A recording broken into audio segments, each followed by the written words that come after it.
Esses dias eu tava assistindo uma série da Netflix chamada Lupin, o nome. É uma série inspirada num personagem da literatura francesa, Arsène Lupin, estilo Sherlock Holmes. E o personagem principal, ele faz um roubo dentro do Louvre, motivado por uma questão de vingança familiar. E terminou me lembrando muito sobre o roubo da Mona Lisa, que eu quero contar pra você hoje.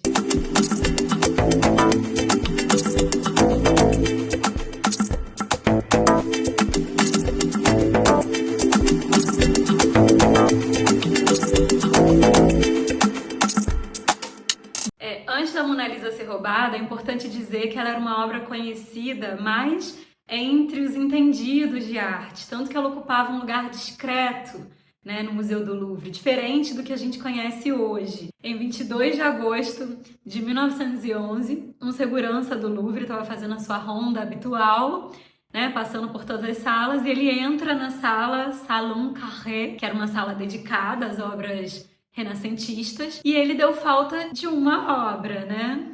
E no caso, era o quadro da Mona Lisa, mas até então os seguranças demoraram a chamar a polícia porque eles imaginaram, né, que poderia estar com um restaurador, com um fotógrafo, com um conservador, mas aí com o tempo eles se deram conta que não estava, e aí eles acionaram a polícia, e aí chegou criminalista, um monte de inspetor, vasculharam o Louvre de cabo a rabo e nada de encontrar a obra. Então, no dia 26 de agosto de 1911, sai a notícia nas primeiras páginas do jornal mais importante lá de Paris: Mona Lisa foi roubada. Então, o jornal Le Petit Parisien publica em 2 páginas o roubo da Mona Lisa. A Sociedade dos Amigos do Louvre, um milionário famoso, começam a oferecer recompensas. O museu reabre semanas depois. E aí, minha gente, é aí que começa a loucura da Mona Lisa, porque o povo vai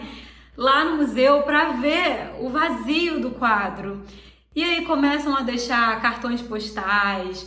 É como se tivesse flores, como se tivesse perdido um ente querido. Então a cobertura midiática que o roubo da Mona Lisa teve foi, com certeza, o seu principal motivo de fama mundial. E aí ela virou praticamente uma celebridade de estrela de cinema, porque ela aparecia em noticiários cinematográficos, postais, caixas de chocolate. Mona Lisa ficou pop. E aí começou a saga pela busca do ladrão da Mona Lisa. E aí, minha gente, sobrou até pro Picasso, mas eu vou contar isso daqui a pouco. Então o juiz manda prender o Guillaume Apollinaire, que nomezinho difícil, que é um escritor de origem polonesa, que havia dito que queria queimar o Louvre. Então ele era um dos primeiros suspeitos. Mas não só isso. Ele tinha lá um secretário antigo dele que era um ladrão, confesso, de obras do Louvre, né? Ele só roubou estatuetas ibéricas e máscaras fenícias. Então, o Gerry Pierret, ele assumiu mesmo que ele que tinha roubado e que ele só devolveria por 150 mil francos, tá? E aí, gente, nessa brincadeira aí, acabou sobrando pro Picasso também, porque ele havia lá comprado um desses pequenos roubos do Gerry Pierret lá do Louvre. Então, acusaram ele de ter roubado a Mona Lisa, de ter sido cúmplice, né, dessa tramóia toda. Mas todos terminaram inocentados, porque o ladrãozinho mesmo não era nenhum desses aí.